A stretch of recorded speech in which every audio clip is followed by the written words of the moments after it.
So today we are going to discuss the photosynthesis in detail. Last time we discussed about the ATP, what is the role of ATP, and how it is used in redox reaction. What is phosphorylation? ADP से ATP का बनना, AMP से ADP का बनना, ADP से ATP का बनना, ये हमने पढ़ा कि it is known as phosphorylation. Addition of phosphate group is known as phosphorylation. ठीक है, हमने न्यूक्लियोटाइड सीक्वेंस पढ़ा एटीपी का, फिर एएमपी पढ़ा, एडिनोसिन मोनोफॉस्फेट, एडिनोसिन डाइफॉस्फेट पढ़ा, फिर एडिनोसिन ट्राइफॉस्फेट पढ़ा। ठीक है, this is the main energy currency in the cell. फिर हम लोगों ने ये डिस्कस किया था what are the redox reaction that are taking place in the living organism, and one of the very important example we discussed was photosynthesis. Now today we are going into the details of the photosynthesis, right? Photosynthesis क्या होती है, किस तरह ये होता है, सारा system हम आज जो है वो स्टडी करेंगे। सो लेट्स स्टार्ट। जो फोटोसिंथेसिस है it comprises of two processes, I told you already. Two steps they are light dependent reaction, जिसको लाइट रिएक्शन भी कहते हैं, and the second one is the dark reaction which is known as light independent reaction. It doesn't, dark reaction doesn't mean that it occurs in the dark condition. It means it does not require any light. So because of it doesn't require any light, so that's why it is known as dark reaction. ठीक हो गया जी? अच्छा, light reaction जो है, जो start होता है, तो वो कैसे आगे जो है उसमें प्रोसेसेस जो अकर करते हैं वो हम डिटेल में पढ़ेंगे। ये मैंने एक सिंप्लीफाइड डायग्राम बनाई है जिसे हम जी स्कीम भी कहते हैं। ठीक है, because it is in the shape of the alphabet letter Z, like this. तो इसलिए इसे Z स्कीम, जो साइंटिस्ट इसे Z स्कीम के नाम से जानते हैं। तो इसमें क्या क्या प्रोसेसेस होते हैं हम डिटेल में आज अब पढ़ेंगे। अब आप ये डायग्राम जो मैंने बनाई है, मैं आप लोगों से रिक्वेस्ट कर रहा हूँ कि इस पे जरा फोकस कीजिए, क्योंकि इस डायग्राम के जरिए मैं आपको सारा समझाऊंगा और बताऊंगा। अच्छा, जो प्लांट्स के अंदर प्लास्टिड्स होते हैं, वी डिस्कस के वो प्लास्टिड्स में एक टाइप ऐसी होती है जिसे क्लोरोप्लास्ट कहते हैं, और क्लोरोप्लास्ट के अंदर एक पिगमेंट होता है जिसे क्लोरोफिल कहते हैं, और because of the chlorophyll the plants and the leaves they look green. ठीक है, क्लोरोफिल जो है वो बाकी तमाम लाइट जो है वेज है उनको अब्सॉर्ब कर लेता है, और जो ग्रीन कलर होता है उसको रिफ्लेक्ट करता है। ग्रीन कलर रिफ्लेक्शन की वजह से जो है हमें प्लांट्स जो है वो ग्रीन कलर के नजर आते हैं। अब ये जो क्लोरोफिल है that is very important for photosynthesis. अब यहाँ पर जो क्लोरोप्लास्ट होता है उसमें हमने पढ़ा था कि उसमें कुछ पोर्शन होते हैं, इसको थाइलाकॉइड्स कहा जाता है। थाइलाकॉइड जो they are the stack of piled structure known as grana. ठीक है, उनकी मेम्ब्रेन को थैलाकॉइड मेम्ब्रेन कहा जाता है, और थैलाकॉइड वो रीजन होता है जहां पर लाइट रिएक्शन होता है। Thylakoid is the region where the light reaction takes place. अब लाइट रिएक्शन होता कैसे है, अब आप जरा गौर से देखें। जो फोटोसिंथेसिस को परफॉर्म करने वाले दो सिस्टम होते हैं, एक को हम कहते हैं photosystem 2 and the second one known as photosystem 1। इसलिए photosystem 2 PS2 and photosystem 1 PS1। जो स्टार्टिंग हमारा पॉइंट है वो PS2 है, फोटो सिस्टम 2। फोटो सिस्टम 2 जो है it's a combination of complex molecules, जिनका जो सेंटर होता है वो क्लोरोफिल होता है। अब फोटो सिस्टम में बहुत सारे कॉम्प्लेक्स मॉलिक्यूल्स हैं, ये क्या कौन से होते हैं, इनमें क्लोरोफिल होता है और एक्सेसरी पिगमेंट्स होते हैं। एक्सेसरी पिगमेंट्स मींस कि जो क्लोरोफिल की हेल्प करते हैं, वो मॉलिक्यूल जो क्लोरोफिल की हेल्प करते हैं। भाई किस किस्म की हेल्प करते हैं? क्लोरोफिल का काम होता है लाइट को कैप्चर करना, लाइट को हार्वेस्ट करना। ठीक है, तो अब ये जरूरी तो नहीं है कि वो सारी की लाइट को हार्वेस्ट कर सके। सो ये जो साथ, अगर ये मिड में बिल्कुल क्लोरोफिल का मॉलिक्यूल है, तो साथ वाले मॉलिक्यूल जो है इन्हें एक्सेसरी मॉलिक्यूल्स कहा जाता है, जो कि क्लोरोफिल की हेल्प करते हैं लाइट कैप्चरिंग में। अगर क्लोरोफिल ने कोई लाइट को कैप्चर किया, अब्सॉर्ब किया, तो साथ वाले मॉलिक्यूल्स भी लाइट को अब्सॉर्ब करेंगे और उसकी हेल्प करेंगे बाकी फर्दर रिएक्शन में। ठीक है, सो जो फोटोसिंथेसिस का प्रोसेस है वो PS2 से स्टार्ट हो रहा है, फोटो सिस्टम 2 से। फोटो सिस्टम 2 जो है लाइट को अब्सॉर्ब करेगा। ये लाइट मैंने शो की है, ये लाइट जो है फोटो सिस्टम 2 पे पड़ रही है। ठीक है, जब फोटो सिस्टम 2 पे लाइट पड़ेगी तो क्लोरोफिल के मॉलिक्यूल जो है एक्साइट होंगे, उनका एनर्जी लेवल जो है इंक्रीज होना शुरू करेगा, क्योंकि लाइट अब्सॉर्ब हो रही है तो एनर्जी हाई हो जाएगी। वो एनर्जी जो है इलेक्ट्रॉन अब्सॉर्ब करेंगे, जो क्लोरोफिल का मॉलिक्यूल में इलेक्ट्रॉन्स हैं उस एनर्जी को अब्सॉर्ब करेंगे। तो वो इलेक्ट्रॉन जो वैलेंस शेल इलेक्ट्रॉन होते हैं, केमिस्ट्री में आप लोगों ने पढ़ा होगा, वो सबसे जल्दी जो है वो लूज होते हैं। एक एटम जो है अपने वैलेंस इलेक्ट्रॉन को जल्दी लूज करता है जब वो इलेक्ट्रॉन एनर्जी को गेन करते हैं। ठीक हो गया? अच्छा, उसके बाद जैसे ये क्लोरोफिल का मॉलिक्यूल ये फोटो सिस्टम टू लाइट को अब्सॉर्ब करेगा, इसमें से इलेक्ट्रॉन जो है एमिट हो जाएंगे, इलेक्ट्रॉन इसमें से निकल जाएंगे, they this system will lose electron, the photo system two will lose electron, two electrons will be lost. क्यों लॉस हुए हैं? क्योंकि उन पर लाइट पड़ रही है, लाइट हार्वेस्ट हुई है, लाइट अब्सॉर्ब की गई है, लाइट के अब्सॉर्ब करने की वजह से इलेक्ट्रॉन का एनर्जी लेवल हाई चला गया, तो वो इलेक्ट्रॉन जो है फोटो सिस्टम टू से निकल पड़े। ठीक हो गया? तो ये जो एरो शो किया गया है, ये लाइन शो की गई है, ये बता रही है कि इलेक्ट्रॉन्स का एनर्जी लेवल हाई हो गया। ठीक है? तो इलेक्ट्रॉन यहां से निकलकर हायर लेवल पे चले गए, और यहां पर एक मॉलिक्यूल होता है, उसके आप एफएससी में जाके उनके नेम्स भी आप पढ़ लेंगे, वो आपके सिलेबस का पार्ट होंगे वहां पर एफएससी में, लेकिन यहाँ पर आपके सिलेबस का पार्ट नहीं है। उन्हें हम कहते हैं primary acceptor. Primary acceptor mean electron को एक्सेप्ट करने वाला। अब देखें फोटो सिस्टम 2 में से इलेक्ट्रॉन का लॉस हुआ है, तो loss of electron is known as oxidation. यहाँ पर प्राइमरी एक्सेप्टर है, इस प्राइमरी एक्सेप्टर ने इलेक्ट्रॉन को गेन किया है, तो gain of electron is known as reduction. So that's why जो फोटोसिंथेसिस का प्रोसेस है that is known as redox reaction. ठीक है? अच्छा, उसके बाद क्या? अब जब यहां से इलेक्ट्रॉन का लॉस हो गया है, तो यहां पर इलेक्ट्रॉन की डेफिशिएंसी भी तो होगी है ना। अब वो डेफिशिएंसी कैसे फुलफिल होगी? Light also falls on water molecule. Light जो है वाटर के मॉलिक्यूल्स पे भी फॉल करेगी। क्यों क्यों कैसे भी? क्योंकि मीजोफिल सेल्स में हो रहा है ये सारा फिनोमेना। मीजोफिल सेल्स वाटर को अब्सॉर्ब करते हैं, इर्द गिर्द वाटर की लेयर होती है, थिन लेयर होती है, तो वाटर के मॉलिक्यूल ब्रेक डाउन होंगे। ठीक है? किसमें ब्रेक डाउन होंगे? ऑक्सीजन में और हाइड्रोजन आइंस में। ऑक्सीजन में एंड हाइड्रोजन आइंस में वो ब्रेक डाउन होंगे। उससे क्या होगा? तो जब ये हाइड्रोजन आयन बनेंगे, अब फॉर एग्जांपल दो हाइड्रोजन बन रहे हैं तो दो इलेक्ट्रॉन का लॉस हो रहा है, तो यहाँ पे जो इलेक्ट्रॉन का लॉस होगा that will be fulfilled by these electrons. Again photo system 2 ने लाइट एनर्जी को अब्सॉर्ब किया, इलेक्ट्रॉन इसमें से लूज हो गए, इलेक्ट्रॉन हायर एनर्जी लेवल पे चले गए। तो फोटो सिस्टम 2 में एनर्जी की डेफिशिएंसी होगी, उस एनर्जी को डेफिशिएंसी पूरी पूरी करने के लिए वाटर के मॉलिक्यूल पर लाइट फॉल करेगी, वाटर को ब्रेक डाउन करेगी, वाटर जो है ऑक्सीजन में कन्वर्ट हो जाएगा, हाइड्रोजन आइंस में कन्वर्ट हो जाएगा। ये ऑक्सीजन जो है वो स्टोमेटा से बाहर निकाल दी जाएगी, जिसको हम ब्रीथ करते हैं। और जो ये हाइड्रोजन आयन बने, इनमें से दो इलेक्ट्रॉन लूज होंगे, वो दो इलेक्ट्रॉन जो है फोटो सिस्टम 2 में जो डेफिशिएंसी होगी थी इसको फुलफिल करने के लिए यूटिलाइज हो जाएंगे, तो फोटो सिस्टम 2 की डेफिशिएंसी पूरी हो जाएगी। अब ये जो फोटो सिस्टम 2 से जो इलेक्ट्रॉन लूज हुए थे, वो यहाँ पर प्राइमरी एक्सेप्टर जो है वो, जो प्राइमरी एक्सेप्टर जो है उसको गेन कर लेगा इलेक्ट्रॉन्स को। अब ये जो दोनों इलेक्ट्रॉन्स हैं, ये जो दोनों इलेक्ट्रॉन्स हैं, अब ये क्या करेंगे? एक सीरीज ऑफ रिएक्शन में इन्वॉल्व हो जाएंगे। उस सीरीज ऑफ रिएक्शन को हम कहते हैं इलेक्ट्रॉन ट्रांसपोर्ट चेन।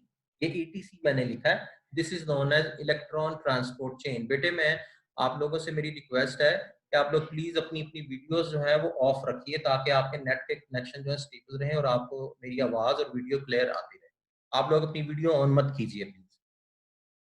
अब यहाँ पे जो दो इलेक्ट्रॉन लॉस हुए थे फोटो सिस्टम 2 से, वो हायर एनर्जी लेवल पे चले गए हैं।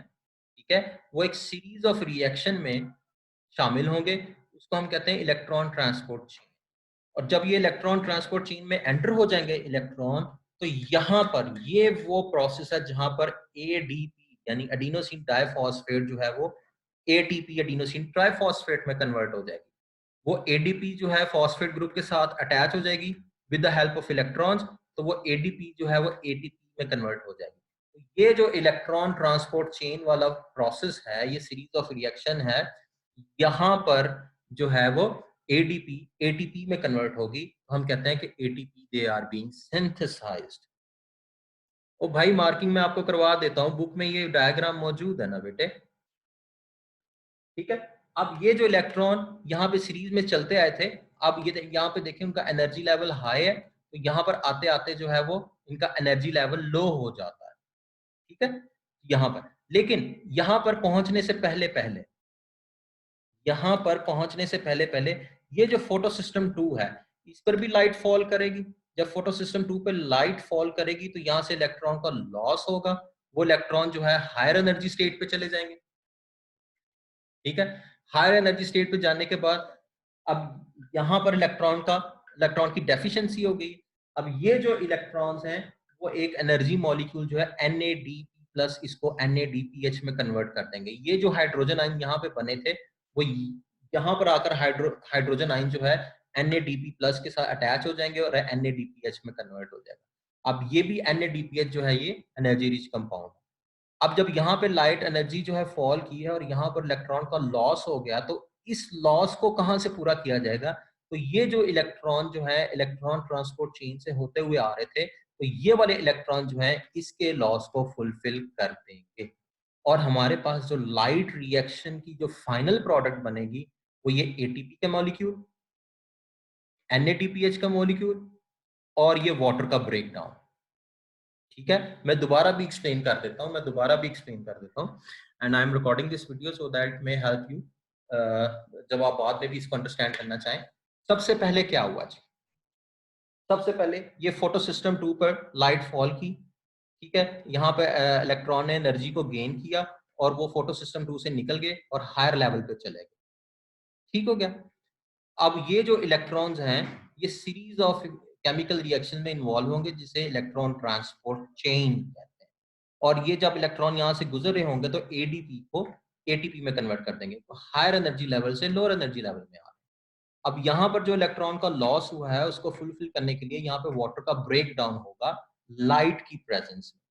इस प्रोसेस को हम फोटोलिसिस ऑफ वाटर कहते हैं या फोटोलाइसिस ऑफ वाटर, के वाटर का लाइट की प्रेजेंस में ब्रेक डाउन होना, इसे हम फोटोलिसिस ऑफ वाटर कहते हैं, ठीक हो गया। जब ये वाटर ब्रेक डाउन होगा तो ऑक्सीजन गैस रिलीज होगी और हाइड्रोजन आइंस बन जाएंगे। हाइड्रोजन आइन से 2 इलेक्ट्रॉन का लॉस होगा और यहाँ पर जो फोटो सिस्टम में जो डेफिशिएंसी होगी थी वो यहाँ से इलेक्ट्रॉन के जरिए फुलफिल कर ली जाएगी। अब यहाँ से जो इलेक्ट्रॉन ईटीसी में इलेक्ट्रॉन ट्रांसपोर्ट चेन में दाखिल हुए थे उन्होंने एटीपी बना ली। अब फिर क्या होगा, जो फोटो सिस्टम 1 है इस पर लाइट एनर्जी फॉल करेगी और यहाँ से 2 इलेक्ट्रॉन निकलेंगे। वो इलेक्ट्रॉन जो है NADP प्लस जो है इसको NADPH में कन्वर्ट करने के लिए यूज होंगे और यहाँ पर इलेक्ट्रॉन की डेफिशिएंसी होगी है। इस डेफिशिएंसी को कौन से इलेक्ट्रॉन फुलफिल करेंगे?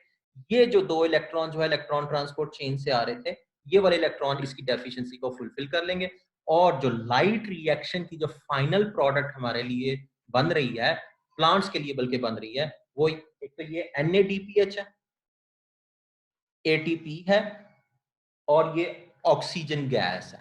ये 3 प्रोडक्ट्स बन रही हैं लाइट रिएक्शन, ठीक हो गया। लाइट रिएक्शन में ये वाटर का ब्रेक डाउन होना लाइट की प्रेजेंस में, इसको फोटोलिसिस ऑफ वाटर कहते हैं। ये बेसिकली लाइट रिएक्शन है, ठीक है। अब मैं आप लोगों के साथ अपनी स्क्रीन शेयर कर रहा हूँ and we will be reading the summary of light reaction.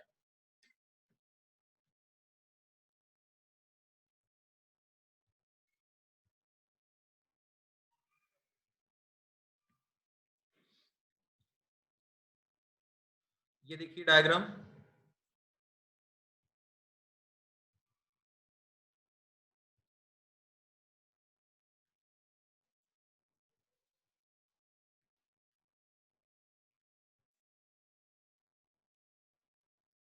ATP बेटे एडीपी से बन रही है। एडिनोसिन डाइफॉस्फेट ऑलरेडी मौजूद होते हैं, फॉस्फेट ग्रुप आता है, वो इलेक्ट्रॉन से जो एनर्जी रिलीज हो रही होती है वो इलेक्ट्रॉन, क्योंकि ये यहाँ पर आप अगर आप स्क्रीन में देखें, ये जो डायग्राम मैंने शो कर रहा हूँ यहाँ पे मैं आपको डिटेल में बताता हूँ ये कैसे हो रहा है।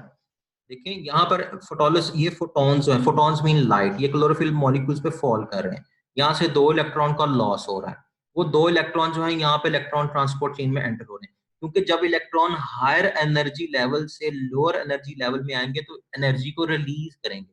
वो एनर्जी जो है 7.3 किलो कैलोरीज पे जब जहां के पहुंचेगी तो एक एडीपी मॉलिक्यूल एडिनोसिन डाइफॉस्फेट जो है और एक फॉस्फेट ग्रुप जो है वो एनर्जी को गेन कर लेंगे 7.3 किलो कैलोरी और एटीपी में कन्वर्ट हो जाएंगे। That's how ATP produce. और इसकी प्रोडक्शन के लिए एंजाइम का होना बहुत जरूरी होता है। उसे वो एंजाइम के नेम्स में आप फर्दर जो एडवांस क्लासेस में जाएंगे तो आपको पता चलेगा, ठीक है। लेकिन मीनवाइल यहाँ पे जो क्लोरोफिल का दूसरा मॉलिक्यूल है, इस पे भी फोटोन पड़ रहे हैं, लाइट पड़ रही है, तो इसमें से भी इलेक्ट्रॉन का लॉस हुआ।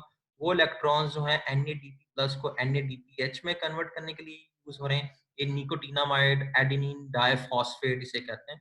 और जब हाइड्रोजन साथ लग जाती है तो ये एनर्जी रिच कंपाउंड है ये। और एटीपी भी एनर्जी रिच कंपाउंड है, लेकिन ATP is most abundantly available in the cell. ये बहुत कम होते हैं, इसलिए हम कहते हैं ATP is the main energy currency of the cell. तो यहाँ पर जब इलेक्ट्रॉन का लॉस हो जाएगा तो ये लॉस कौन फुलफिल करेगा? जो यहाँ से इलेक्ट्रॉन ट्रेवल करके हुए आ रहे होते हैं, ये इलेक्ट्रॉन का लॉस को फुलफिल कर लेंगे। That's how the light reaction occurs. अगर हम इसकी जरा समरी को देखें, यहाँ पे देखें, ये बताया गया है the summary of the events of the light reaction is as follows. When chlorophyll molecule absorb light, their energy level increases and their electrons are emitted. इनमें से इलेक्ट्रॉन निकलेंगे, वही बात, ठीक है। होल्ड ऑन, यहाँ पे ये जो पढ़ा था हमने, क्लोरोफिल के मॉलिक्यूल्स जो हैं वो जब इन्होंने लाइट एनर्जी अब्सॉर्ब की तो इलेक्ट्रॉन्स आर emitted, ये इलेक्ट्रॉन्स जो हैं वो emit हो गए। उसके बाद light also breaks water molecules which is known as photolysis or photolysis and oxygen is released। यहाँ पे ये देखें, ये डायग्राम है जो मैंने बताया। वाटर पे जब लाइट पड़ेगी तो वो हाइड्रोजन आयन और ऑक्सीजन में कन्वर्ट हो जाएगी। The hydrogen atoms of the water give electrons to chlorophyll and becomes ion। अब यहाँ पे देखें, यहाँ पे मैंने आपको बताया जब यहाँ पे इलेक्ट्रॉन की डेफिशिएंसी हो जाएगी तो ये डेफिशिएंसी कैसे फुलफिल होगी? ये जो हाइड्रोजन आयन बने हैं ये कैसे बने हैं? By the loss of electron. और ये इलेक्ट्रॉन क्लोरोफिल जो है वो गेन कर लेगा, इसकी डेफिशिएंसी फुलफिल हो जाएगी। अच्छा, उसके बाद the electrons of chlorophyll after the production of ATP and the hydrogen ions of the water are used for the reduction of NADP plus into NADPH। अब यहाँ पे देखें, ये वाला जो मॉलिक्यूल है, ये वाला, जब इसमें लाइट एनर्जी फॉल की तो इसके इलेक्ट्रॉन रिलीज हो गए और वो इलेक्ट्रॉन जो है NADP प्लस को NADPH में कन्वर्ट करने के लिए यूज हो रहे हैं। और यहाँ पे जो इलेक्ट्रॉन का लॉस हो रहा है that is being fulfilled by जो यहाँ से इलेक्ट्रॉन ट्रांसपोर्ट चेन के जरिए आ रहा है। This whole series of light reaction is called Z scheme due to its Z-shaped flow chart। ठीक हो गया जी? जी बेटे, इसकी डायग्राम बहुत इंपॉर्टेंट है। लाइट रिएक्शन अगर लॉन्ग क्वेश्चन में आ जाता है, बेशक शॉर्ट क्वेश्चन में आ जाए, you must draw the diagram, you must know the diagram, you must know how to draw it. ठीक है, इसकी प्रैक्टिस करनी है आप लोगों ने। अब यहाँ पे जो क्वेश्चन बनता है, right the important steps of light reaction. ठीक है, 4 मार्क्स का ये क्वेश्चन आ सकता है। ठीक है, या वो ये भी पूछ सकते हैं right the important steps in the light reaction, short question के तौर पे भी आ सकता है। ठीक है, आई will share this video with you people ताकि आप लोगों को बाद में प्रॉब्लम ना हो। जी जी बिल्कुल बिल्कुल, शॉर्ट में भी बनानी होती है डायग्राम। जी बिल्कुल। अच्छा, इसके बाद ये तो लाइट रिएक्शन हो गया। अब इसके बाद अगला जो आता है वो डार्क रिएक्शन आता है। डार्क रिएक्शन का मतलब ये नहीं है कि ये अंधेरे में होता है। Dark reaction means it does not require any light. This dark reaction was discovered by Melvin Calvin. The details of the dark reactions were discovered by Melvin Calvin and his colleagues at the University of California. The summary of the events of the dark reaction, also known as Calvin cycle। अब ये video को stop करके मैं आपको जो है sorry screen को stop करके मैं आपसे वीडियो शेयर करता हूँ। अब यहाँ पे मैं आपको बताता हूँ कि ओवरऑल रिएक्शन क्या हुआ है।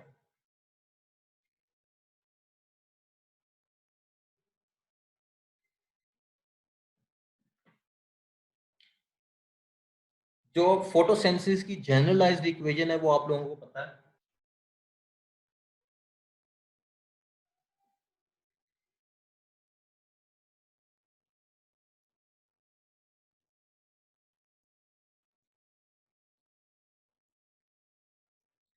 ये फोटोसिंथेसिस की जनरलाइज्ड इक्वेशन है।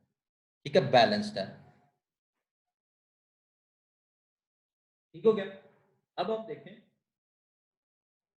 कि ये कार्बन डाइऑक्साइड और ये वाटर, ग्लूकोज, ऑक्सीजन और यहां पर अगेन वाटर प्रोड्यूस हो रहा है। अब ये हुआ कैसे? जो पहला लाइट रिएक्शन हमने पढ़ा उसमें क्या हुआ?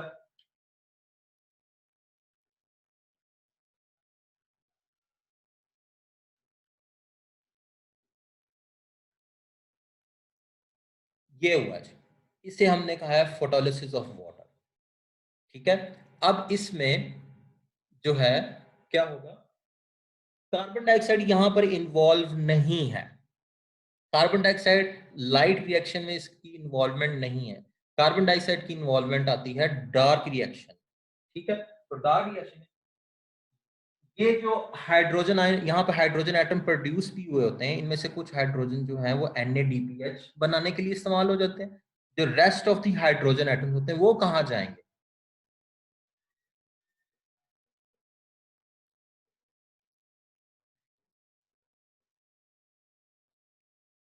वो जो कार्बन डाइऑक्साइड के साथ मिलेंगे, ये वाले जो हाइड्रोजन एटम्स हैं, कुछ हाइड्रोजन जो है वो NADPH बनाने में काम आ जाएंगे, और कुछ जो हाइड्रोजन एटम्स हैं वो कार्बन डाइऑक्साइड के साथ कंबाइन करेंगे और ग्लूकोज बना लेंगे और साथ वाटर बनेगा। ये क्या होता है, ये इसमें ये डार्क रिएक्शन में हो रहा है बेटे। मैं ये यहाँ पे मेरे पास ऑप्शन अवेलेबल नहीं है कि मैं इसको जूम कर सकूं। अ, अ, मैं आपके साथ ये वीडियो शेयर कर दूंगा, आपको पता चल जाएगा।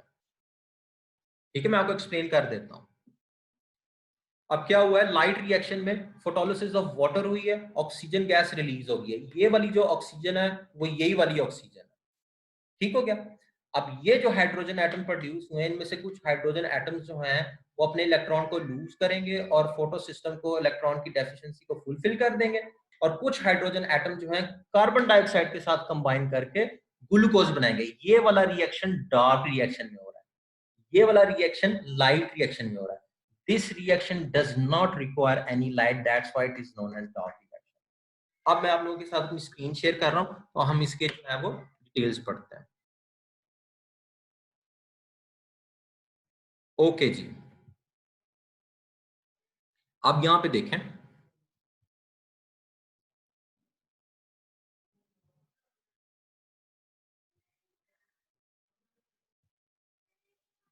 जो high pressure of rain and hailstorm, could you please send me the video? बेटे मैं आपके पास जो है वो आपको ये वीडियो सेंड कर दूंगा, डोंट वरी। अब यहाँ पे क्या हो रहा है, डार्क रिएक्शन में क्या हो रहा है, CO2 molecules are combined with 5 carbon compounds to form two temporary 6 carbon compounds, each of which splits into 2 3 carbon compounds। अब ये देखें स्टेटमेंट का मतलब क्या है, ये आपको कंफ्यूज करेगी। ये डार्क रिएक्शन जो है ये इस साइकिल के जरिए मैं आपको समझाता हूँ। ये देखें, ये कार्बन डाइऑक्साइड गैस जो है एंटर हो रही है, इसके 3 मॉलिक्यूल्स जो हैं वो एंटर हुए हैं। अब ये जो कार्बन डाइऑक्साइड के 3 मॉलिक्यूल्स हैं ये किसके साथ कंबाइन कर रहे हैं? ये जो 5 कार्बन शुगर है जिसके 3 मॉलिक्यूल्स मौजूद हैं ये इसके साथ कंबाइन कर रहे हैं। जब एक कार्बन जो है 5 कार्बन में ऐड हो जाएगा तो ये जो 5C है ये 6C में कन्वर्ट हो जाएगी, क्योंकि इन दोनों के 3 मॉलिक्यूल्स हैं तो इसके भी 3 मॉलिक्यूल्स ही प्रोड्यूस होंगे।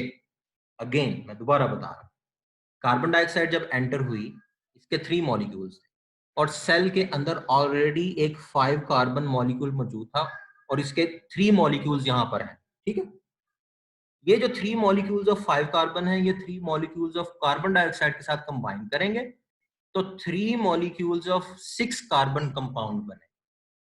ठीक हो गया? अब ये जो है ये टेम्पररी तौर पे बनता है, ये 6 कार्बन जो है फौरन स्प्लिट होता है। इसमें जब एक 6 कार्बन जो स्प्लिट होगा तो 2 3 कार्बन बनेंगे, तो जब 3 जो टोटल स्प्लिट होंगे तो उससे 6 जो है वो मॉलिक्यूल्स 3 कार्बन के बन गए। और इसको बनने के लिए वो जो लाइट रिएक्शन में ATP और NADPH बने थे लाइट रिएक्शन में, वो यहाँ पर वो यूटिलाइज होंगे 6 कार्बन को 3 कार्बन में कन्वर्ट करने के लिए। हाँ जी, मैं फिर दोबारा समझा देता हूँ। ओके, ये देखें यहाँ पर कार्बन डाइऑक्साइड के 3 मॉलिक्यूल्स एंटर हुए हैं, ये स्ट्रोमा में हो रहा है। Remember one thing that the dark reaction is being occurred in stroma. Stroma जो है वो क्लोरोप्लास्ट का हिस्सा होता है, ठीक है। 3 कार्बन जो है, सॉरी, कार्बन डाइऑक्साइड के 3 मॉलिक्यूल्स और यहाँ पे 5 कार्बन के 3 मॉलिक्यूल्स ये आपस में कंबाइन किए तो एक 6 कार्बन, सॉरी, जो 3 मॉलिक्यूल्स ऑफ 6 कार्बन के बन गए। ये 6 कार्बन जो है वो एक मॉलिक्यूल है, ठीक है, और ये 3 मॉलिक्यूल्स टोटल बनेंगे।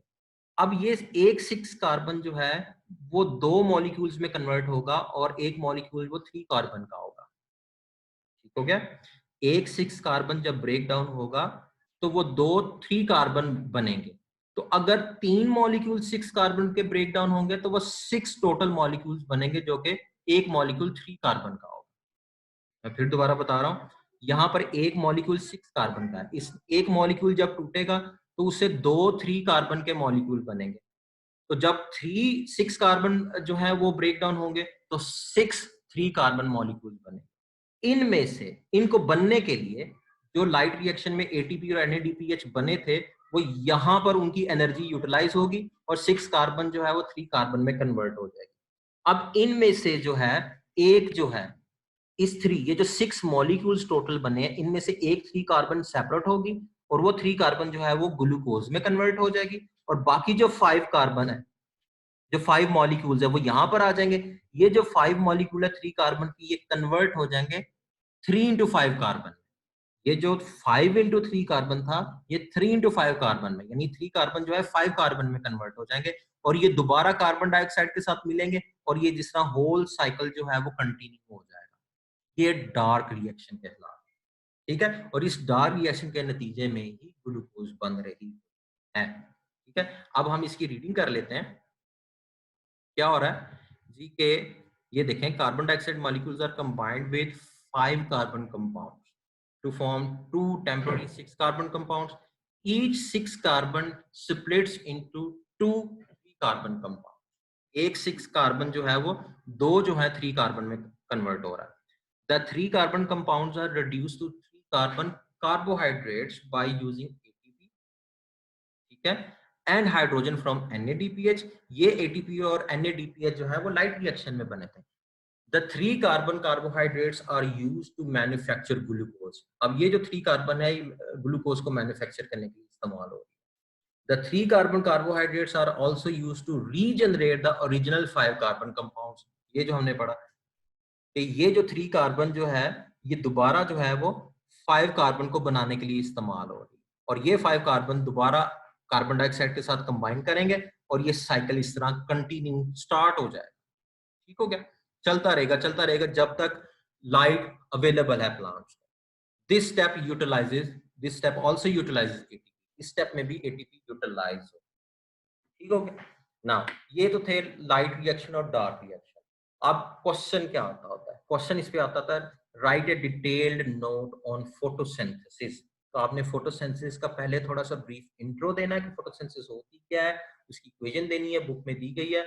फिर आपने लाइट रिएक्शन को बताना है, लाइट रिएक्शन के पॉइंट्स लिखने हैं, उसकी डायग्राम बनानी है।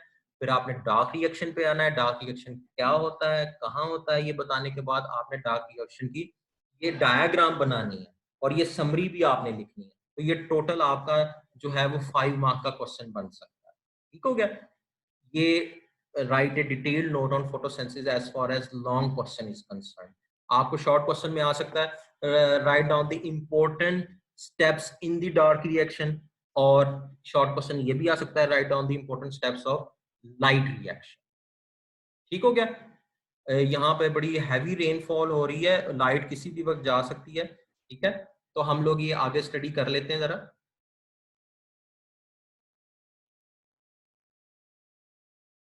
हाँ जी बेटे, डायग्राम दोनों की ड्रॉ करनी है, डायग्राम दोनों बहुत इंपॉर्टेंट है बेटे। अच्छा जी, role of chlorophyll and light, ये बहुत इंपॉर्टेंट है।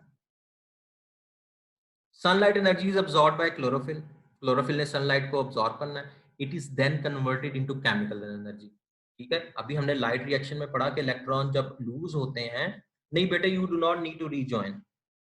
जब इलेक्ट्रॉन जो है वो लूज होते हैं तो वो डिफरेंट जो है वो केमिकल्स की तरफ जाते हैं, तो इलेक्ट्रॉन जो सन की एनर्जी है वो केमिकल एनर्जी में कन्वर्ट हो जाती है, which drive the photosynthetic process, उसी की वजह से फोटोसिंथेसिस का प्रोसेस होता है।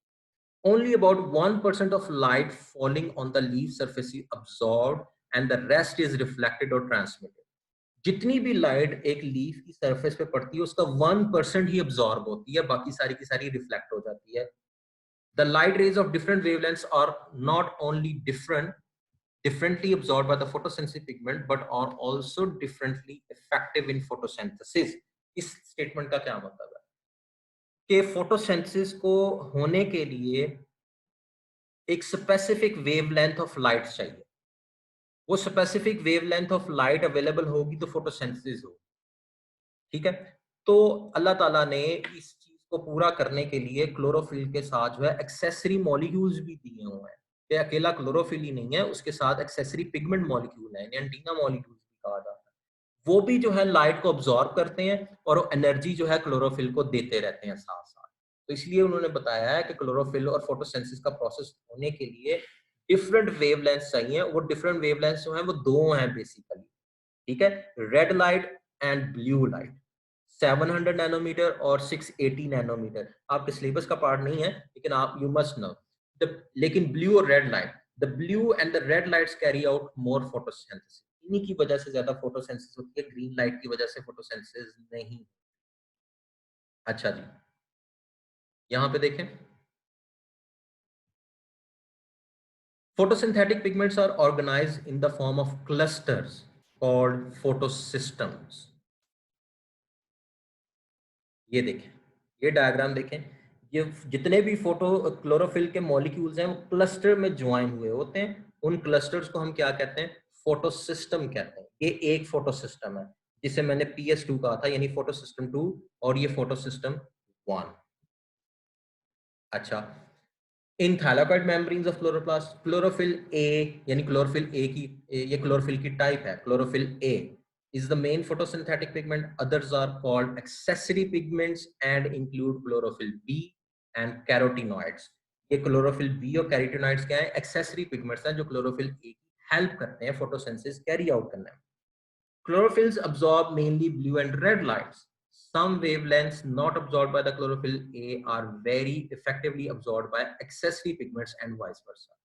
वो वेवलेंथ ऑफ लाइट जो क्लोरोफिल ए और बी अब्सॉर्ब नहीं कर सकते, वो एक्सेसरी मॉलिक्यूल्स जो होते हैं, पिगमेंट्स होते हैं, वो अब्सॉर्ब करके एनर्जी देते हैं। ठीक हो गया? Calvin was awarded Nobel Prize in 1961 for his work on the details of the photosynthesis। ये एमसीक्यू के लिए। In dark reaction, three carbon compounds are reduced to form carbohydrate. What is the ultimate source of these hydrogen for this reduction? वो hydrogen कहाँ से आ रही है? मैंने आपको अभी बोर्ड पे बताया था कि वो हाइड्रोजन वाटर से आ रही है, वाटर के फोटोलिसिस से आ रही है। Now the limiting factors of photosynthesis, कौन कौन से limiting factor? Light intensity and temperature. Light, जैसे सुबह सूरज निकलता है, पहले हल्की हल्की रोशनी होती है जिसे हम डॉन कहते हैं, तो फोटोसिंथेसिस स्टार्ट हो जाता है। लेकिन जैसे सनलाइट अपीयर होती है तो फोटोसिंथेसिस मैक्सिमम होती है, लेकिन up to a certain point, ठीक है। The rate of photosynthesis varies with light intensity, it decreases as the light intensity decreases and increases as the light intensity increases. However, at much higher light intensity, the rate of photosynthesis become constant। Light energy ज्यादा होगी तो photosynthesis ज्यादा होगी, light intensity कम होगी, photosynthesis कम होगी। लेकिन जब एक सर्टेन पॉइंट जो है अब मच हायर लाइट इंटेंसिटी हो जाएगी तो रेट ऑफ फोटोसिंथेसिस कांस्टेंट हो जाएगा। नहीं बेटे, you do not need to rejoin the class. The rate of photosynthesis decreases with the decrease in temperature. Temperature decrease होगा, फोटोसिंथेसिस डिक्रीज हो जाएगी। It increases as the temperature is increased over a limited range, लेकिन एक खास range तक। But if the light intensity is low, increasing the temperature has little influence on the rate of photosynthesis। अगर light intensity लो है तो अगर आप temperature को इंक्रीज करते भी चले जाएं तो फोटोसिंथेसिस पे इतना इफेक्ट नहीं पड़ेगा। तो लाइट और टेम्परेचर का साथ साथ इफेक्ट होता है। लाइट का एडिशनल अपना तो इफेक्ट है ही है, लेकिन अगर हम टेम्परेचर की बात करें तो टेम्परेचर का इफेक्ट उस वक्त होगा जब लाइट साथ होगी। जी बेटे, write and note on the limiting factor of photosynthesis, long question आया। Carbon dioxide concentration, carbon dioxide की कंसेंट्रेशन इंक्रीज कर दें, फोटोसिंथेसिस इंक्रीज हो जाएगी। कार्बन डाइऑक्साइड की कंसेंट्रेशन डिक्रीज कर दें तो फोटोसिंथेसिस के का रेट भी डिक्रीज हो जाएगा। लेकिन अगर आप कार्बन डाइऑक्साइड की कंसेंट्रेशन बहुत ज्यादा इंक्रीज कर देते हैं तो स्टोमेटा क्लोज हो जाते हैं और फोटोसिंथेसिस का रेट जो है वो आगे इंक्रीज नहीं होगा। बेटे you do not need to save the share screen, I will share the video with you, तो you will have the video with you, it means you have the screen. ठीक हो गया जी। तो ये था जी फोटोसिंथेसिस। जो नेक्स्ट हमारा जो रिडॉक्स रिएक्शन होगा दैट विल बी रेस्पिरेशन। ठीक है, ये एरोबिक एंड एनारोबिक रेस्पिरेशन ये नेक्स्ट क्लास में हम पढ़ेंगे। Thank you very much. क्योंकि अब लेस देन 1 मिनट है, आई will share the video with you इंशाल्लाह इन अ फ्यू मिनट्स। अगर कोई क्वेश्चन हुए तो नेक्स्ट क्लास में हम कर लेंगे। Thank you so very much बेटे। अल्लाह हाफिज। अस्सलाम वालेकुम।